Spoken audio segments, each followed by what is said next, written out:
एक दिन प्रकाश का पत्र आया। करुणा ने उसे उठाकर फेंक दिया। फिर थोड़ी देर के बाद उसे उठाकर फाड़ डाला और चिड़ियों को दाना चुगाने लगी। मगर जब निशा योगिनी ने अपनी धुनी जलाई और वेदनाएं उससे वरदान मांगने के लिए विकल होकर चली, तो करुणा की मनोवेदना भी सजग हो उठी। प्रकाश का पत्र पढ़ने के लिए उसका मन व्याकुल हो उठा। उसने सोचा, प्रकाश मेरा कौन है? मेरा उससे क्या प्रयोजन? हाँ, प्रकाश मेरा कौन है? हृदय ने उत्तर दिया, प्रकाश तेरा सर्वस्व है। वह तेरे उस अमर प्रेम की निशानी है जिससे तू सदैव के लिए वंचित हो गई। वह तेरे प्राणों का प्राण है, जीवन दीपक का प्रकाश, तेरे संचित कामनाओं का माधुर्य, तेरे अश्रु जल में विहार करने वाला हास है। करुणा उस पत्र के टुकड़ों को जमा करने लगी, मानो उसके प्राण बिखर गए हों। एक एक टुकड़ा उसे अपने खोए हुए प्रेम का एक एक पद चिन्ह मालूम होता था। जब सारे पुर्जे जमा हो गए तो करुणा दीपक के सामने बैठकर उन्हें जोड़ने लगी, जैसे कोई वियोगी हृदय प्रेम के टूटे हुए तारों को जोड़ रहा हो। हाय री ममता, वह अभागिन सारी रात उन पुर्जों को जोड़ने में लगी रही। पत्र के दोनों ओर लिखा हुआ था, इसीलिए पुर्जों को ठीक स्थान पर रखना और भी कठिन था।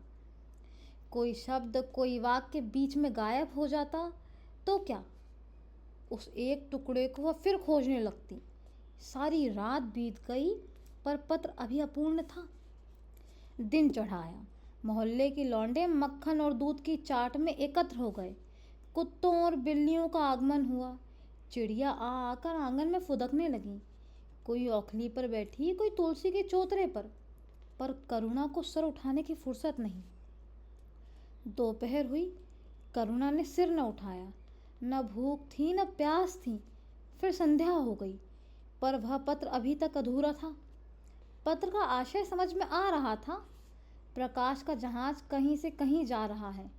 उसके हृदय में कुछ उठा हुआ है। क्या उठा हुआ है? पर करुणा सोच न सकी। प्यास तड़पते हुए आदमी की प्यास क्या ओस से बुझ सकती है? करुणा पुत्र की लेखनी से निकले हुए एक एक शब्द को पढ़ना और उसे अपने हृदय पर अंकित कर लेना चाहती थी। इस भांति 3 दिन गुजर गए। संध्या हो गई थी। 3 दिन की जगी आंखें जरा झपक गईं। करुणा ने देखा, एक लंबा चौड़ा कमरा है।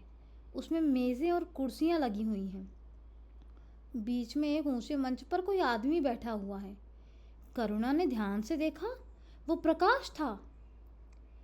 एक क्षण में एक कैदी उसके सामने लाया गया। उसके हाथ पांव में जंजीर थी और कमर झुकी हुई थी। क्या ये आदित्य थे?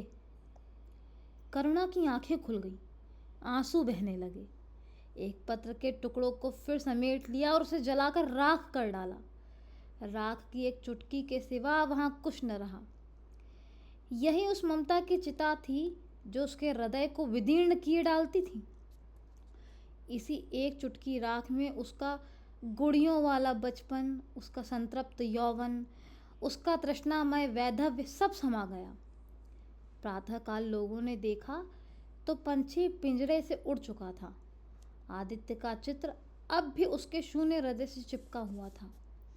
वह भग्न हृदय पति की स्नेह स्मृति में विश्राम कर रहा था और प्रकाश का जहाज यूरोप चला जा रहा था।